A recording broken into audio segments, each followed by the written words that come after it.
Conserva la voz. Análisis sobre los hechos que hacen noticia en Estados Unidos, América Latina y el mundo.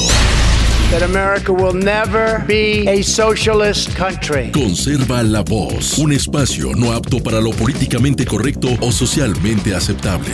Que la fuerza del cielo nos acompañe y ¡viva la libertad, carajo! Conserva la voz. Tu voz sin censura. Se ponen en la solapa el pin de la Agenda 2030, que no es más que la renuncia a nuestra soberanía.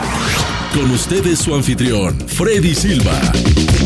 ¿Qué tal, amigos? Reciban todos un caluroso y fuerte abrazo en este nuevo episodio de su podcast Conserva la Voz, un podcast dedicado a los conservadores. Soy Freddy Silva. Buenos días, buenas tardes, buenas noches, donde quiera que nos vean y escuchen.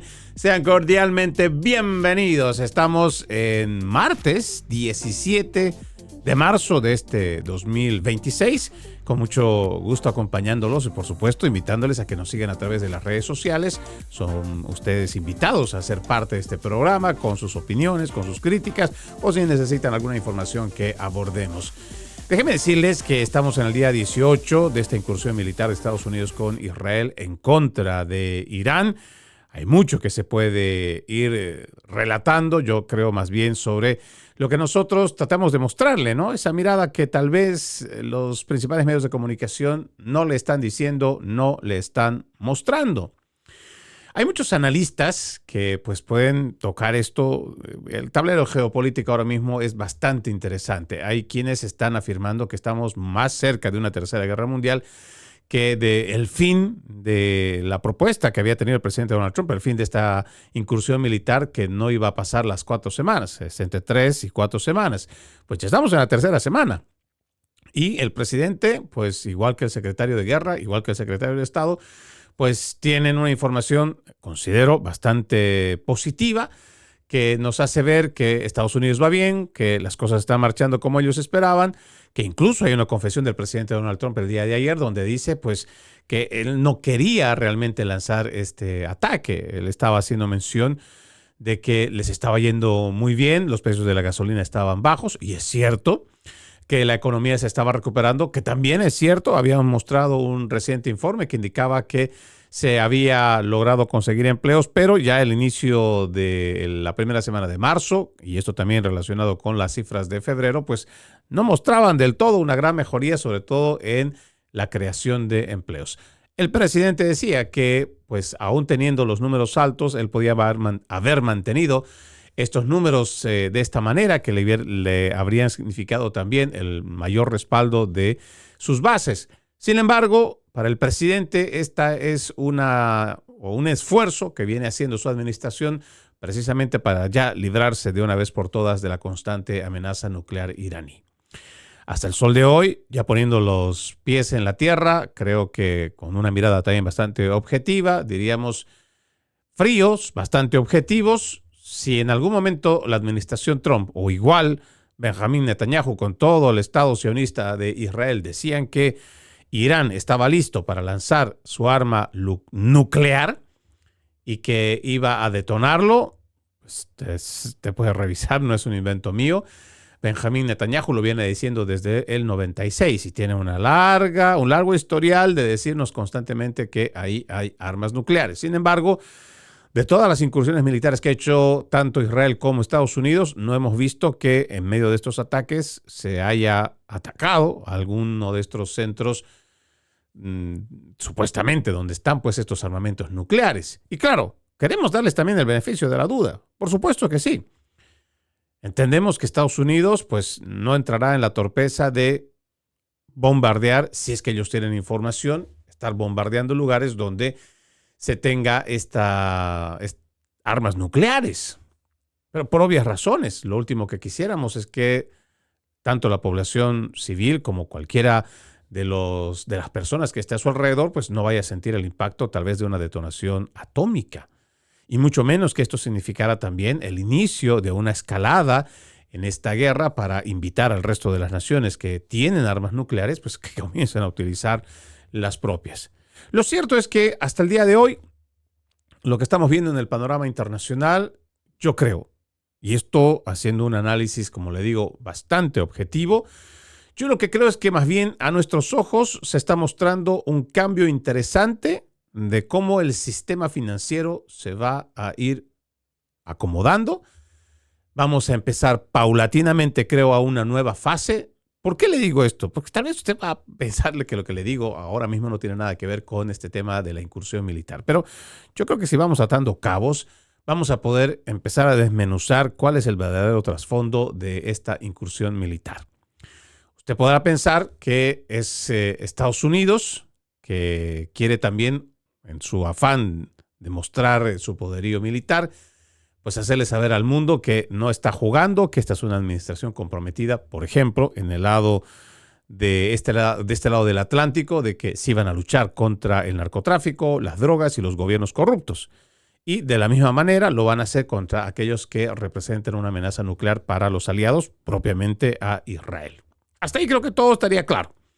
Lo que tal vez no se está viendo, y esto hay que ir buscando los datos para irlos recopilando, es que hay también la posibilidad de que nuestro sistema mundial financiero pues también vaya cambiando. La forma en cómo se hace negocios también vaya cambiando. Usted recordará que durante la Segunda Guerra Mundial, en el acuerdo de Bretton Woods, se establece que Estados Unidos, o más bien la moneda estadounidense, va a ser la moneda universal, la moneda de intercambio.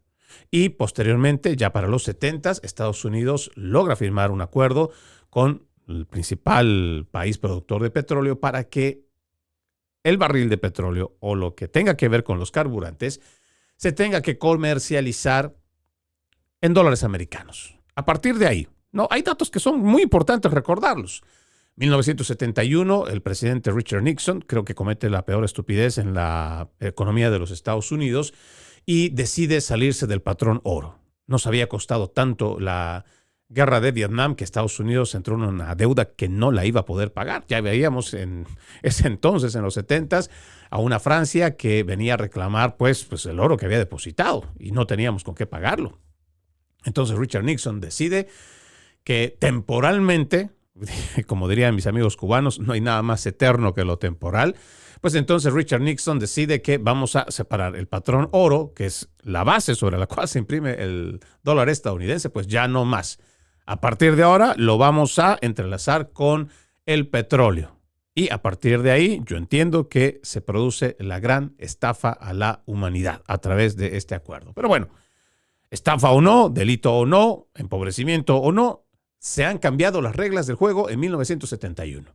A partir de ahí estamos viendo que ya los países no presentan un crecimiento real de su esfuerzo, de su trabajo, sobre todo de la clase media, de la clase pobre. No. Ahora todo está basado en la deuda. Y esa deuda ha ido incrementando hasta un punto donde, si usted revisa la deuda pública de los Estados Unidos, el 38 trillones de dólares, pues parece una cifra bastante alta, pero bastante alta. Ni hablar de los intereses que vamos pagando. Sin embargo, aquí lo que repercute es cómo el dólar americano, a partir de salirse del patrón oro, es que va perdiendo constantemente su verdadero valor. Por eso es que tenemos cada vez el mismo dólar estadounidense que ya no compra lo mismo. ¿Sí? Ahora, ¿por qué le menciono este dato histórico? Porque son precisamente durante las guerras o donde hay conflictos armados donde se hacen cambios que son estructurales para la humanidad. Veamos los puntos a los cuales quiero hacer referencia. Rusia, que es una némesis histórica de los Estados Unidos, ya podremos ir tanto para atrás, lo que usted quiera, para hablar del comunismo, la ex Unión Soviética, después con Stalin, la Guerra Fría, podemos tener una larga historia para poderle contar. Sin embargo, en la actualidad, por mucho que el presidente Donald Trump trate de frenar esta guerra, no ha podido hacerlo. Y adicionalmente a ello, en medio de todo este cierre del estrecho de Hormuz, que es por donde transita la mayor parte del petróleo que necesita el mundo para poder moverse, para poder utilizar esta energía y desarrollar empleos, desarrollar industrias, todo lo que necesitamos, pues hemos visto que Estados Unidos, a pesar de que está bombardeando con todo, igual que Israel a Irán, estamos viendo que necesita para poder estabilizar tanto la economía como la región, pues necesita también poder hablar con Vladimir Putin, como lo ha hecho esta semana.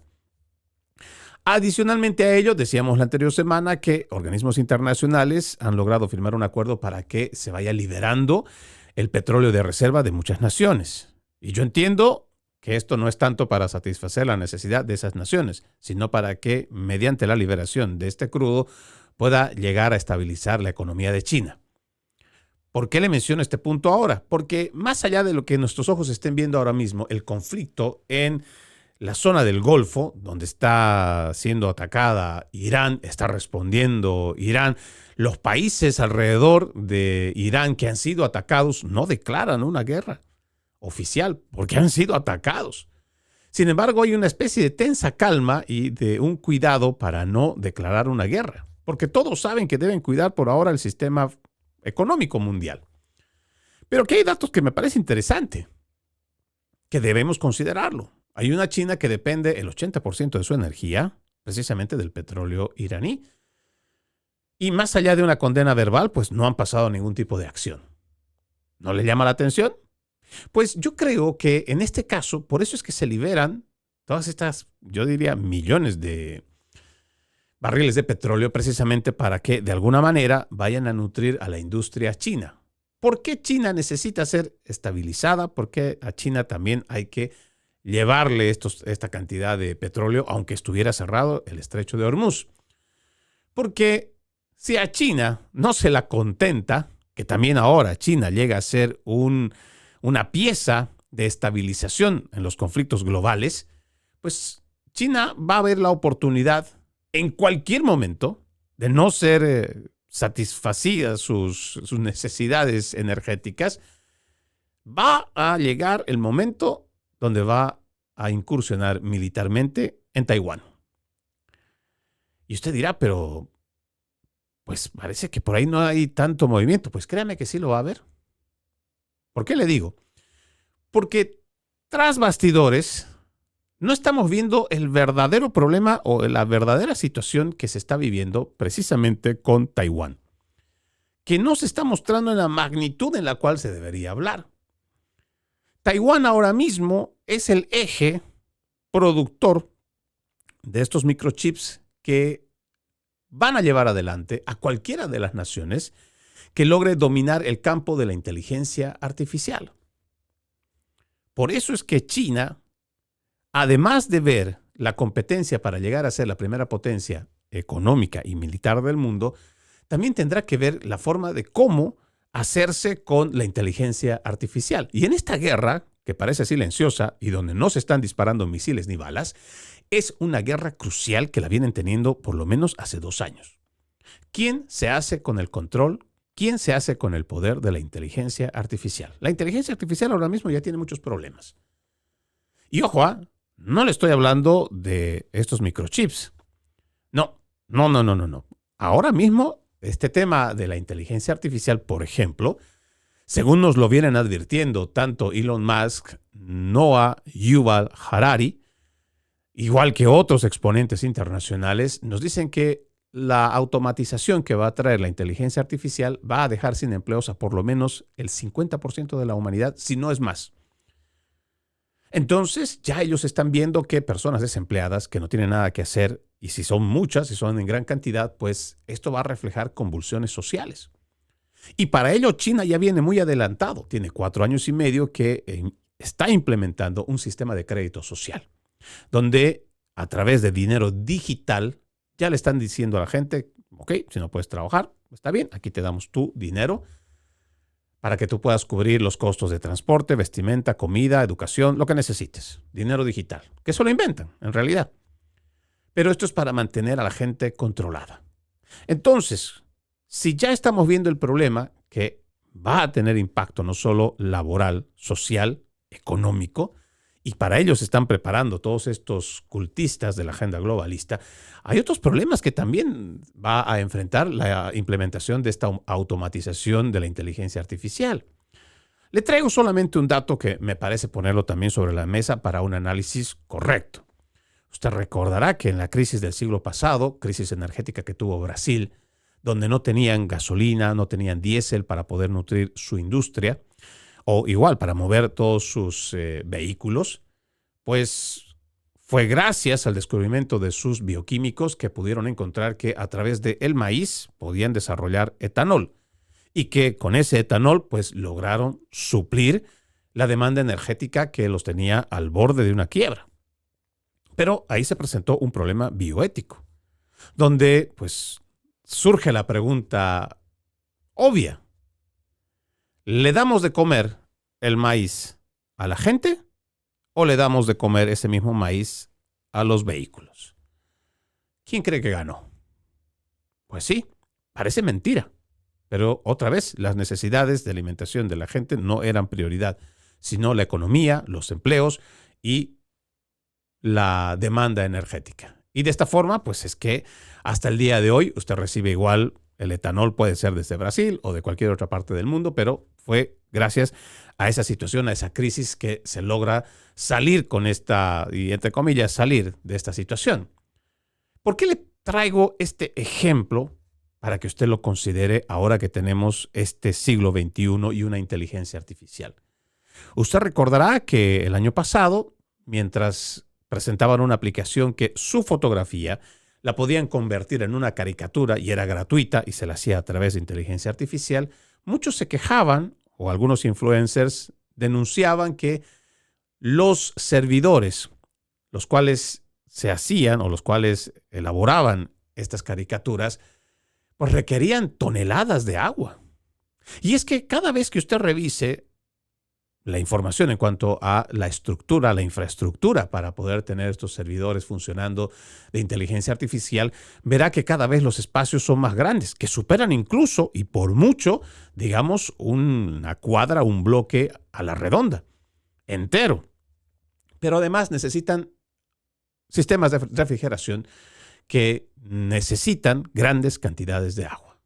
El problema bioético para este siglo XXI, en la medida que tengamos cada vez más demanda de la inteligencia artificial, será también: ¿le damos de beber a la gente agua o le damos de beber a la inteligencia artificial? El problema es bastante complejo para que usted pueda analizarlo. Y ahora, cuando yo me refiero a la estructura mundial, ya sea financiera, económica, también tenemos que tomar en cuenta ya no solo depender, digamos, de la inteligencia artificial que BlackRock ya tiene más de una década que ha descubierto, que ha patentado, Aladdin, que también es un sistema con inteligencia artificial. Pero, digamos, dejamos de todo de lado. La tecnología hoy nos está demostrando, igual que los conflictos, que necesitan de estos agentes estabilizadores. Le decía Rusia, nomás por mencionar. Igual que China. China se atrevió a empezar a pagar con dinero local por el petróleo que consume. Rusia, después de la incursión militar a Ucrania, los países como Estados Unidos y los miembros de la Unión Europea decidieron ponerle sanciones. O sea, a través del sistema SWIFT ya no podían utilizar los rusos el mecanismo de cobrar dinero. ¿Qué es lo que hoy hizo Rusia? Pues Rusia empezó a cobrar en moneda local, desafiando también a ese acuerdo internacional del siglo pasado de comercializar los hidrocarburos en dólar estadounidense. Lo mismo que China, lo ha hecho Rusia. ¿Qué nos está diciendo y qué es lo que tal vez no nos está mostrando y qué es lo que me gustaría usted haga un análisis geopolítico de lo que podría venir? Estamos viendo que es posible, con el avance de la digitalización de la moneda, la implementación de la inteligencia artificial, estos anuncios de que ya no van a respetar el pago o la compra en dólares americanos, tal vez estamos detrás de bambalinas ante un cambio histórico de lo que entendemos nuestro sistema financiero y de comercio global. El momento que se avance, y puede utilizarse una tercera guerra mundial para ello, van a los gobiernos plantear la idea de que ya no es necesario imprimir dinero. Y le van a poner un montón de excusas para ello.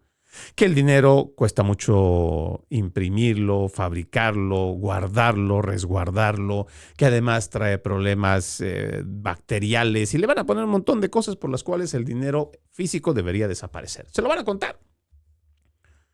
Pero de fondo, ya hemos visto que gobiernos corruptos como el de China van a poder crear dinero. Imprimir ya no es necesario.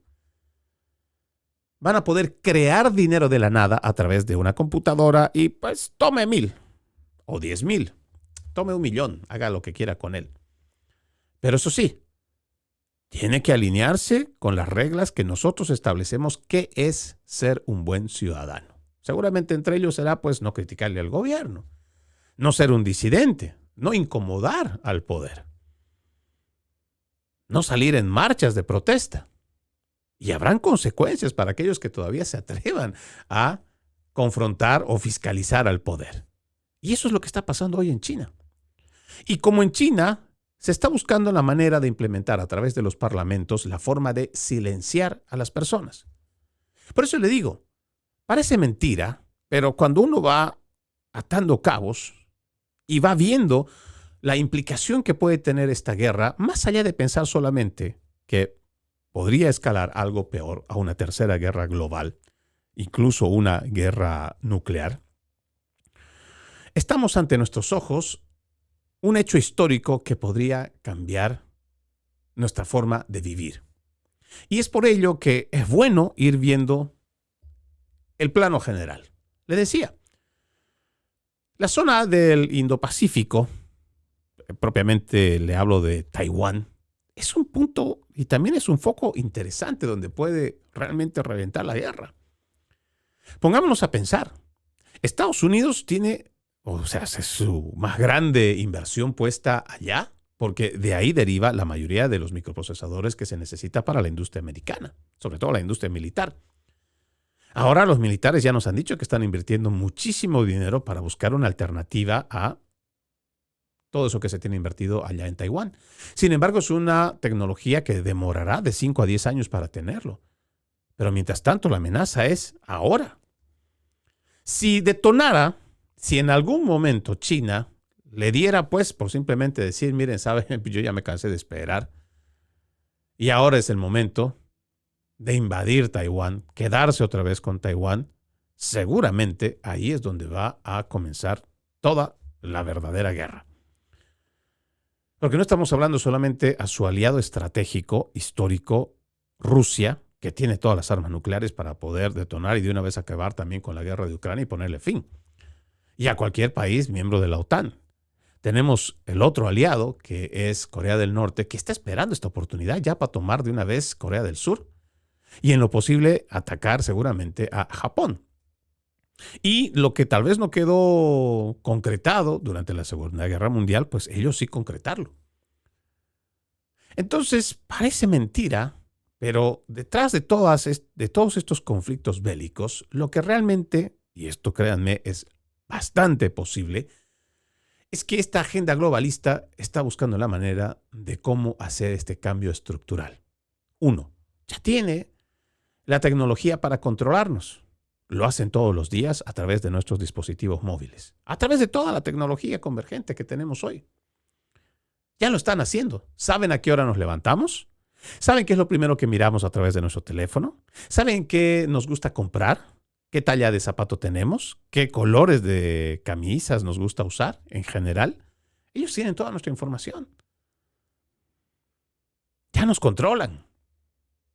Solamente queda un paso para lo que venimos haciendo cotidianamente y, créanme, desaparecer el dinero físico. Es más, póngase usted a pensar, ¿cuándo ha sido la última vez que ha ido a pagar personalmente a la oficina de servicios de agua? Servicio de alcantarillado y agua potable. Aquí en los Estados Unidos. ¿Usted lo recuerda? ¿Cuándo fue la última vez que usted fue con su boleta, con su recibo y fue hasta la oficina de Teco, en el caso de que usted esté en la Florida Central y reciba la electricidad a través de esta compañía? Que yo recuerde, nunca he ido hasta ninguna de estas dos oficinas. Sin embargo, pago de forma automática con el celular. ¿Se da cuenta? Ya nuestro dinero está digitalizado para que una vez que usted recibe a través de su cheque, de su ingreso, a través de esa misma cuenta ya está haciendo los pagos. Ya queda muy poco para digitalizar la moneda. El tema es quién se va a hacer con el control de ese sistema nuevo, en donde la digitalización de la moneda termine siendo el poder para terminar de someter a la población mundial. ¿Usted cree que estoy exagerando? Fíjese cuán avanzada está la moneda digital europea.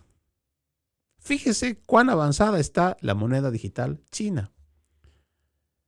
Estados Unidos también tiene su moneda digital. Y no le estoy hablando de criptomonedas. No. Le estoy hablando de una moneda digital de estas entidades que le he mencionado. Imagínense tener el poder de ya no necesitar a un Congreso para aprobar préstamos, para crear dinero. Imagínense. ¿Qué tipo de sociedad vamos a tener? Ojalá sea buena. Pero en el proceso de lo que entramos a ello, y que seguramente no nos lo van a preguntar, simplemente no nos van a imponer, ¿quién nos garantiza seguridades? Sobre todo las individuales, la privacidad. ¿Se ha puesto a pensar que si hay un gobierno que le controla lo que dice, lo que piensa y lo que hace, ¿cuál va a ser su verdadera libertad? ¿Realmente estaremos hablando de libertad en los próximos 10, 20 años? ¿Qué tipo de libertad, además, es la que vamos a pelear? Mucha gente, lamentablemente, en medio de toda confusión, caos, conflictos, siempre busca la seguridad y entrega sus libertades por esta, entre comillas, efímera seguridad. Y este es el paso que han encontrado toda esta agenda globalista para poder entrar con todos sus sistemas, y creo que hoy por hoy no están muy lejos de concretar su agenda. Entiendo que todavía puede faltar de 1 a 2 décadas, tal vez un poco antes, tal vez un poco después. Pero lo realmente curioso es que estando en un siglo donde la ignorancia ya no es justificación, el no saber leer, el no saber escribir, realmente no es justificación, porque tenemos a través de nuestros celulares el acceso a la información inmediata. Y es inconcebible que mucha gente que incluso aparenta tener algún tipo de grado académico no sea capaz de hacer un análisis o por lo menos crear una opinión propia para poder empezar a analizar y poner en práctica una actitud crítica y ver si realmente lo que le estoy planteando está cerca o lejos de la realidad. Hay mucho que podríamos hablar. Créanme, hay mucho de lo que podríamos hablar. Pero en medio de lo que se dice, de lo que se muestra en los principales medios de comunicación, y como quieren que veamos nosotros el conflicto que está pasando ahora en Medio Oriente, habrá que hacer una mirada más exhaustiva, más detallada, más minuciosa sobre lo que detrás bambalinas está pasando realmente. Vamos a la primera pausa en Conserva la Voz. Ya regresamos con más.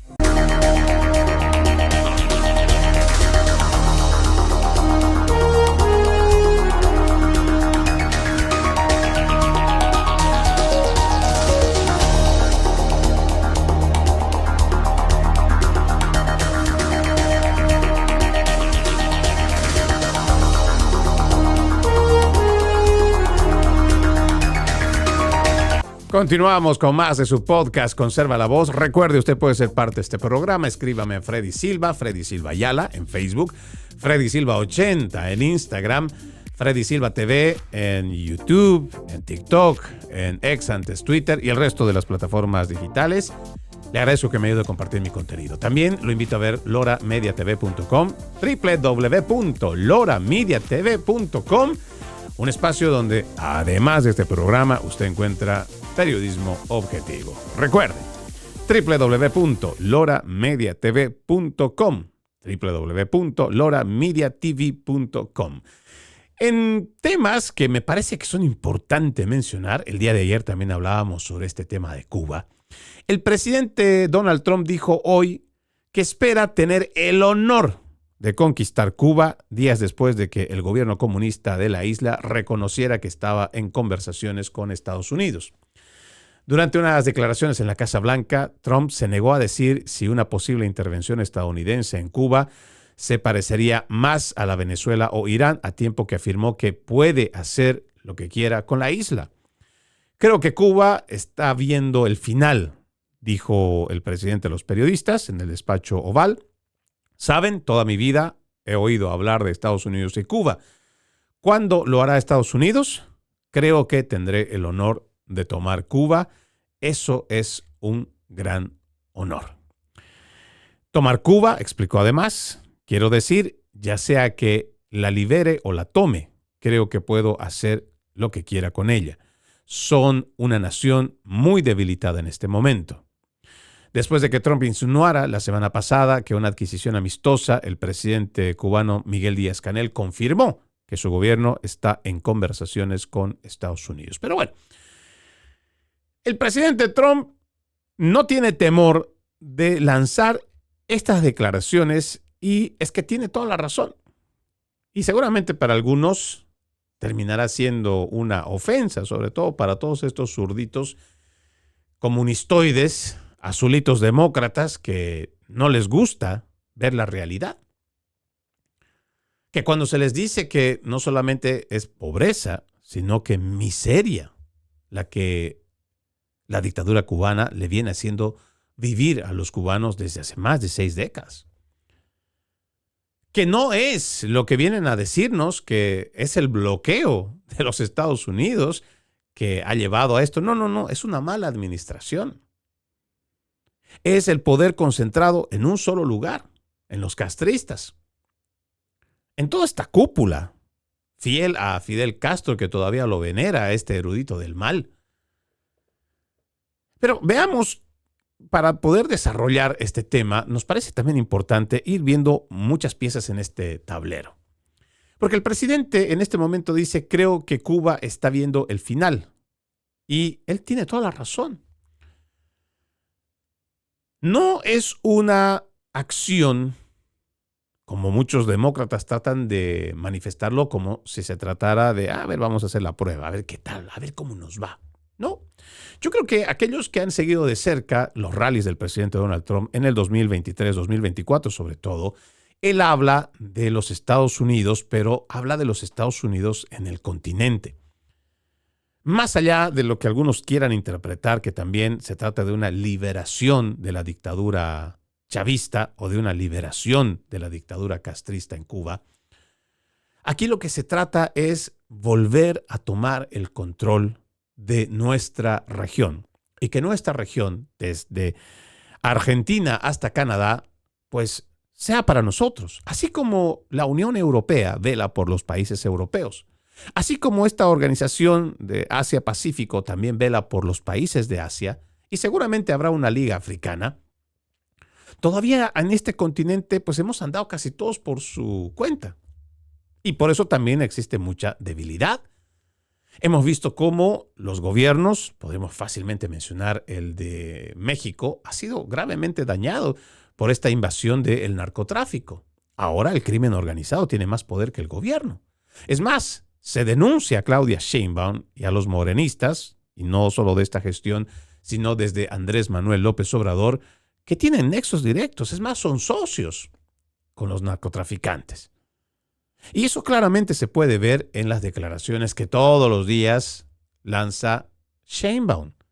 Por un lado, no quiere declarar a estos delincuentes criminales como terroristas que son. Y cuando se trata de llevar adelante investigaciones, por ejemplo, la desaparición de las personas, que muchas de ellas son a manos del crimen organizado, pues hasta el día de hoy no presentan una lista. Ya va más de un año que en sus mañaneras Claudia Sheinbaum va diciendo, aquí el jueves, se lo vamos a presentar el otro mes. Y el otro mes. Y ya ha pasado un año. Pero entonces el presidente Donald Trump, cuando hacía sus rallies, él hablaba propiamente de cómo vamos a retomar la hegemonía en nuestra región para que la región sea para nuestra región. La influencia de China, la influencia de Rusia, la influencia de Irán, ha nacido toda desde Venezuela. En este proyecto de la Revolución Bolivariana traída por Hugo Rafael Chávez Frías, hizo que nuestra región, a través de esta ventana, pudiera irrigarse al resto del continente. No hablamos solamente de que Rusia habría importado material bélico, cohetes, o sea, ha traído armamento militar, desde Rusia que ha sido comprado por los venezolanos. De igual manera, tenemos a una China que a través de Venezuela ha logrado hacer y ha logrado romper incluso con acuerdos como el Mercosur, donde se supone que los países miembros establecen relaciones comerciales con sus pares de Europa u otras partes del mundo, lo hacen en bloque. Pero China dijo no. No. Aquí vamos a tener bilateral. No va a ser en grupo nada, porque soy China y me da la gana. Y así han ido quebrando las economías de gran parte de la región, porque no nos olvidemos, China prácticamente ha matado la producción precisamente de los países de tercer mundo. Porque China ofrece pues la basura de sus productos, que muchos de ellos son desechables, pero que la gente lo puede pagar, sobre todo la clase media, media baja y la clase pobre. Pero entonces cualquier industria o producción que pueda tener cada nación de tercer mundo, pues simplemente no puede competir contra los productos chinos. Y ha dañado la economía de nuestra región. Ahora, ni hablar del tema de Irán, que también ha facilitado conocimiento e información sobre enriquecimiento de uranio. Muy peligroso para la región. Entonces, el presidente Donald Trump, cuando presentaba su plan de gobierno durante la campaña de 2024, muy claramente hablaba de cómo rescatar nuestra región para los Estados Unidos y trabajar de manera conjunta. No es sorprendente que tan solo hace una semana se reunieron precisamente aquí en el estado de la Florida, en la ciudad del Doral, primero en la mañana del jueves y en la tarde aquí en la ciudad de Tampa, para poder establecer este nuevo organismo o entidad del Comando Sur, invitando a los presidentes de la región, sus ministros de seguridad, para que ellos supieran que desde los Estados Unidos se toma en cuenta a cada una de las naciones que quiera participar y que quiera hacerle frente al crimen organizado. ¿Por qué nosotros queremos hacer esta relación del crimen organizado con el tema de Cuba? Porque se supone que las FARC se alimentan, se nutren, se potencian gracias a Fidel Castro en el siglo pasado.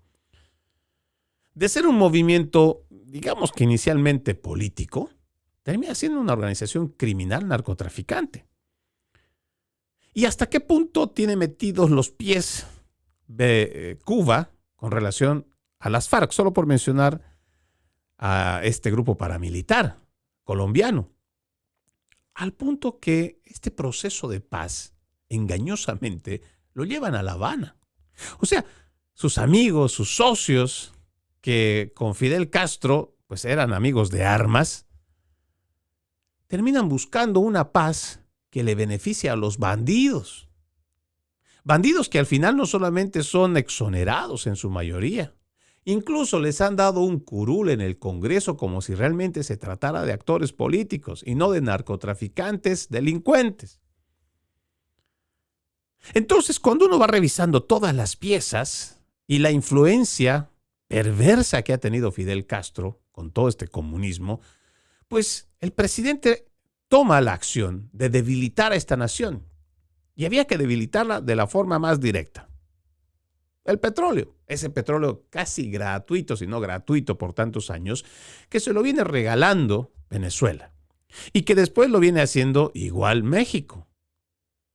Y Estados Unidos ve que ya no va a ser la misma situación que en Venezuela. En Venezuela todavía no podemos cantar victoria sobre una libertad, porque es un juego de ajedrez en el cual hay todavía líderes y todavía hay una oposición férrea, sino un fanatismo chavista, el cual no se quiere que exista un derramamiento de sangre en las calles. ¿Por qué? Porque se supone que si están yendo por negocios para que el petróleo sea la fuente de riqueza de los venezolanos, pues entonces en convulsión, en una guerra civil, esto no va a ser posible. No va a ser posible. Pero entonces hay un recurso que es el que les garantiza que esto se pueda lograr, que una libertad se pueda alcanzar y que al final, créanme o no, va a ser el mismo pueblo venezolano el que va a terminar haciendo justicia o va a hacer cuentas con estos chavistas desgraciados. Pero el caso de Cuba, al debilitarla, ya no hay necesidad de ir tras de alguien, porque ya sabemos, por ejemplo, que Díaz-Canel, sinceramente, no es la representación completa del castrismo. No, el que sigue gobernando es esta misma cúpula a la cabeza de Raúl Castro. O sea, que lo quitaras a Díaz-Canel no es la gran cosa, pero adicionalmente a ello hay una estructura bien elaborada durante décadas de gente que es fanáticamente leal a la dictadura castrista. Hoy todavía le ponen velas estos fanáticos a Fidel Castro, todavía le rezan como si se tratara de un dios y estarían felices de dar su vida por esta revolución. Pero entonces, la jugada que nosotros vemos del presidente Donald Trump es, a través de este estrangulamiento energético, lo que ahora va a hacer es que la gente decida también por sí misma salir a las calles, protestar. Porque ahora es cuando. Porque ahora realmente se está impidiendo que la dictadura tenga ingresos que lo fortalezcan. Los recursos que estamos viendo, por ejemplo, el día de ayer en Santa Clara, donde muchos efectivos de la policía o igual órganos represores de la dictadura castrista en motocicletas y vehículos, todavía tienen gasolina, sí, pero no les va a durar y no mucho. Y es ahí donde el pueblo cubano pues va a tener que tomar una acción y en este sentido, entiendo, va a ser el patriota cubano el que va a terminar sacando a toda esta basura de delincuentes castristas, a todos estos dictadorcillos pequeños, porque la gente también está cansada de la miseria, las malas decisiones gubernamentales. Bueno, en todo caso de dictadura, no entendemos cómo podríamos llamarlo buen gobierno a esto. Y el presidente Donald Trump está impulsando esto y entendemos que en sus declaraciones dice, pues si lo hace el pueblo, qué bien. Pero de todos modos tenemos mecanismos para seguir presionando para que esta dictadura llegue a su fin. De todo corazón me siento muy esperanzado, muy entusiasmado de que esto está viniendo, que la libertad para Cuba está en camino y que por fin, después de más de 6 décadas de sometimiento, persecución, tortura, fusilamiento, desaparición, al fin, el cubano va a poder ver su Cuba libre. Permítame pasar a otro tema y tiene que ver con este informe que da el New York Post sobre un exoficial de misiles de la Fuerza Aérea que afirma los ovnis inutilizaron un arsenal nuclear en una base de Montana durante la Guerra Fría. Un oficial de lanzamiento retirado de la Fuerza Aérea de Estados Unidos afirma que los ovnis inutilizaron varios misiles nucleares cuando aparecieron cerca de la base de Montana donde estuvo destinado hace décadas. Robert Salas afirma que una fuerza misteriosa paralizó la capacidad del ejército para controlar 10 misiles balísticos intercontinentales Minutemen equipados con ojivas nucleares en la base aérea de Malmstrom en 1967, según declaró el veterano de 85 años en el podcast Danny Jones Podcast. Salas, cuyo trabajo consistía en lanzar y supervisar misiles nucleares, sí recibía la orden durante la Guerra Fría, se encontraba a los mandos bajo tierra con su compañero alrededor de las 10 de la noche el 24 de marzo de ese año, cuando unos guardias presas del pánico llamaron desde arriba para avisar de otra nave no identificada. El guardia principal gritó: «Señor, hemos estado viendo unas luces extrañas en el cielo, volando justo encima de nosotros». Salas dijo que los guardias insistieron en que las aeronaves no eran aviones soviéticos, señalando unas luces extrañas mientras surcaban el cielo antes de detenerse repentinamente sobre los misiles balísticos intercontinentales subterráneos. Inicialmente desestimó el informe, pensando que se trataba de una broma, pero 5 minutos después el guardia volvió a llamar gritando por teléfono. «Está gritando, está balbuceando, está asustado», recordó Salas. Tras calmarse, el guardia le dijo a Salas que sus hombres tenían sus armas apuntando a la nave que flotaba sobre la puerta principal de la base, emitiendo una luz rojiza pulsante. Salas contó que el guardia, presa del pánico, le preguntó qué debía hacer a continuación. Él respondió: «Haz lo que tengas que hacer». El guardia dijo entonces que uno de sus hombres acababa de resultar herido antes de colgar. Salas contó que entonces fue a despertar a su compañero que estaba descansando cuando de repente sonó una fuerte bocina en los controles, lo que indicaba que algo andaba mal con los misiles. Observamos el tablero y efectivamente uno de ellos pasó de verde a rojo. No podía lanzar. Luego, muy rápidamente, después, los 10 se cayeron. Todos se pusieron en rojo. Se levantaron de un salto y repasaron rápidamente su lista de verificación y entonces se dieron cuenta de que 2 instalaciones de lanzamiento a kilómetros de distancia indicaban que alguien o algo podría haber traspasado la zona vallada de misiles. Bueno, usted se preguntará, bueno, pues es entretenido el tema de los ovnis y pues uno puede dar rienda suelta a la especulación o a su imaginación en general.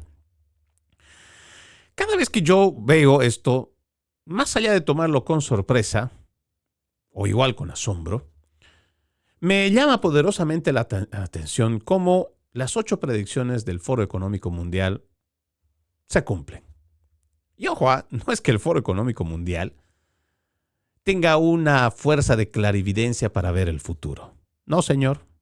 Créame, no lo es. Ahora, yo entiendo que mucha gente está convencida de que, además de la humanidad, en un infinito universo tan, pero tan grande, sería extremada soberbia decir que somos los únicos ocupantes y que seríamos los únicos seres que, pues, habitamos. Y me refiero por seres a seres que no son necesariamente humanos, pero que pueden tener una inteligencia igual, superior o menor.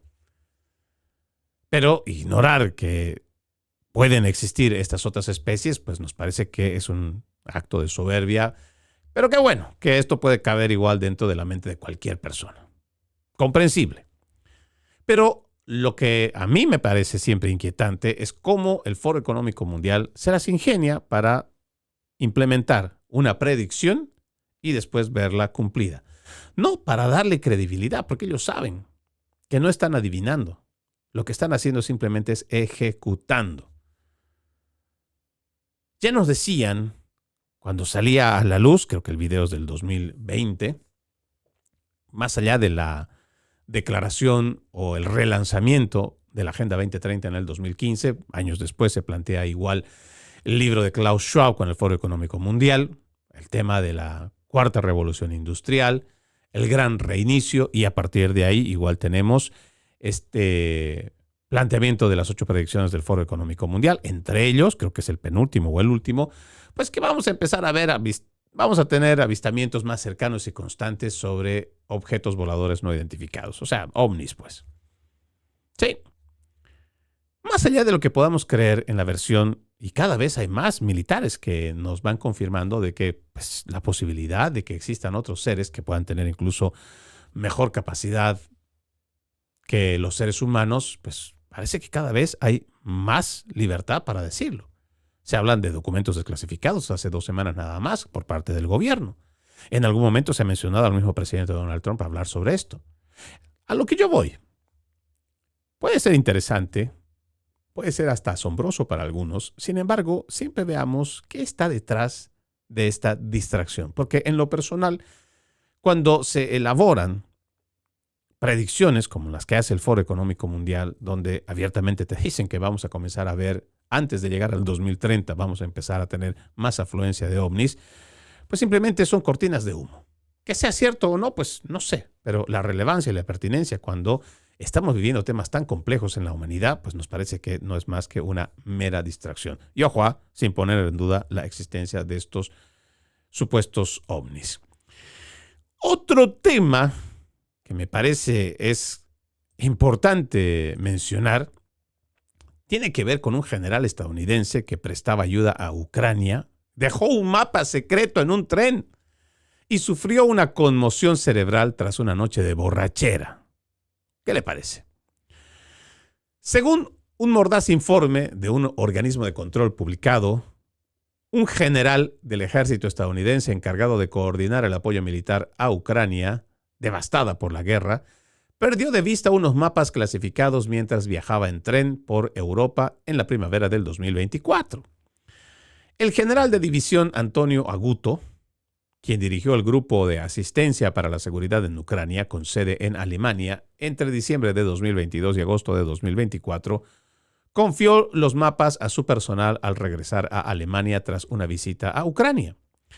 El 4 de abril de 2024, el grupo de Aguto dejó los mapas en un tren en Polonia, lo que provocó un breve momento de pánico.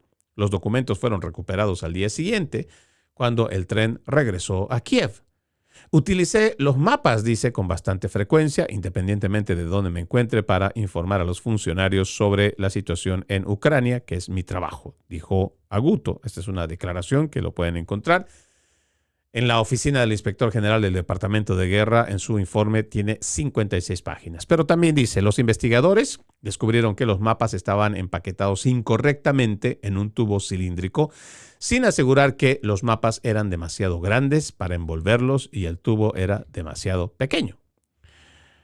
Aguto también infringió una orden emitida en julio de 2022 por la entonces embajadora de Estados Unidos en Ucrania, Brigitte Brink, que establecía que solo los mensajeros diplomáticos podían introducir material clasificado en el país. En la entrevista, Brink confirmó a los investigadores del Pentágono que Aguto tenía que cumplir con nuestras normas de seguridad, lo que incluye una forma particular de manejar material clasificado. Otro funcionario militar no identificado dijo que Aguto debería haberlos hecho llegar por mensajería, ya sea a través de uno de nuestros propios mensajeros, siguiendo el procedimiento adecuado o haciendo que el equipo de la embajada se encargue de ellos. Bueno, el tema es que esta gente dice, ¿no? La noche anterior al 14 de mayo, durante una cena con un oficial militar ucraniano, Aguto bebió un poco de chacha, un tipo de aguardiente de Europa del Este, que contiene al menos 40% de alcohol por volumen. Por regla general, dijo Aguto a los investigadores, se empieza la cena con una bebida alcohólica y luego se sigue bebiendo durante toda la noche o durante la comida. Aguto reconoció que había estado algo ebrio y un testigo calculó que bebió aproximadamente 2 botellas de esta chacha durante la noche. Al regresar a su habitación de hotel, Aguto se cayó y se golpeó la cabeza al menos 2 veces cuando se presentó a las reuniones de la mañana siguiente.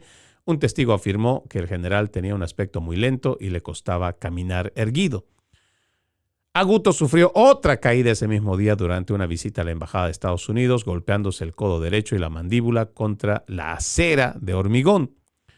Durante la reunión con Blinken, se le describió como una persona con capacidades cognitivas disminuidas y posteriormente se le diagnosticó una conmoción cerebral. ¿Por qué me pareció interesante comentarle sobre este caso? Porque lamentablemente, dentro de nuestras Fuerzas Armadas, en momentos tan álgidos y tan complicados como los que estamos viviendo, acá, si bien es cierto, esto ha pasado en 2024 durante la administración de Joe Biden, pero hay deslices que no pueden simplemente quedar como pequeños deslices. Hay información que desde el Departamento de Guerra se ha filtrado a través de chats. Hay información que debería ser clasificada, y más cuando estamos hablando de la guerra de Ucrania, o peor aún, con la guerra que está pasando ahora mismo en Medio Oriente. Y tanto oficiales militares, pero también funcionarios públicos, parece que no están entendiendo la seriedad con la que se deben manejar estos documentos. Además de, por supuesto, elegir a personas idóneas, comprometidas con este tipo de información. Más allá de lo que usted pueda creer, ¿no? Que ahora mismo hay una especulación con el tema de Jeffrey Epstein, que podría haber sido parte de la Mossad, de esta agencia de inteligencia israelí, y que ahora imagínense escenarios donde se manejan este tipo de informaciones, donde no necesariamente están cayendo en buenas manos para que puedan ser resguardados. Algunos incluso utilizados para ser chantajeados. Pero más importante aún, traficados. Mucha de nuestra información, que se supone debería ser confidencial, relacionado sobre todo con lo militar, no debería caer en manos enemigas. Ya llámese Rusia o igual China, Corea del Norte o hasta la misma Irán. Habrá que hacer una profunda reflexión y el presidente también tendrá que hacer una gran revisión, y esto también le tocará a Peter Hegseth para ver qué tan confiables y las manos en las que estamos depositando tanta confianza, no solo de inteligencia, de material, clasificado o no clasificado, para que así también se guarde mucha seguridad. Soy Freddy Silva desde Tampa, Florida. Buenos días, buenas tardes, buenas noches, donde quiera que nos vean y escuchen. Antes de irnos, permítame leer este extracto de la palabra. Era un día de fiesta para los judíos cuando Jesús subió a Jerusalén. Hay en Jerusalén, junto a la puerta de las ovejas, una piscina llamada Betesda, en hebreo, con 5 pórticos, bajo los cuales yacía una multitud de enfermos, ciegos, cojos y paralíticos. Entre ellos estaba un hombre que llevaba 38 años enfermo. Al verlo ahí tendido y sabiendo que ya llevaba mucho tiempo en tal estado, Jesús le dijo: ¿Quieres curarte? Le respondió el enfermo: Señor, no tengo a nadie que me meta en la piscina cuando se agita el agua. Cuando logro llegar, ya otro ha bajado antes que yo. Jesús le dijo: levántate, toma tu camilla y anda. Al momento el hombre quedó curado, tomó su camilla y se puso a andar. Aquel día era sábado. Por eso los judíos le dijeron al que había sido curado: no te es lícito cargar tu camilla. Pero él contestó: el que me curó me dijo: toma tu camilla y anda. Ellos le preguntaron: ¿quién es el que te dijo? Toma tu camilla y anda. Pero el que había sido curado no lo sabía, porque Jesús había desaparecido entre la muchedumbre. Más tarde, lo encontró Jesús en el templo y le dijo: mira, ya quedaste sano. No peques más, no sea que te vaya a suceder algo peor.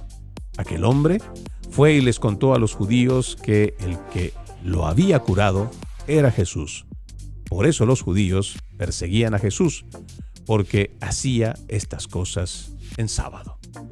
Juan capítulo 5, versículos 1 al 16. Tengan un bendecido resto de jornada y, como siempre, ejercitemos la decencia, que nada nos cuesta. Permiso.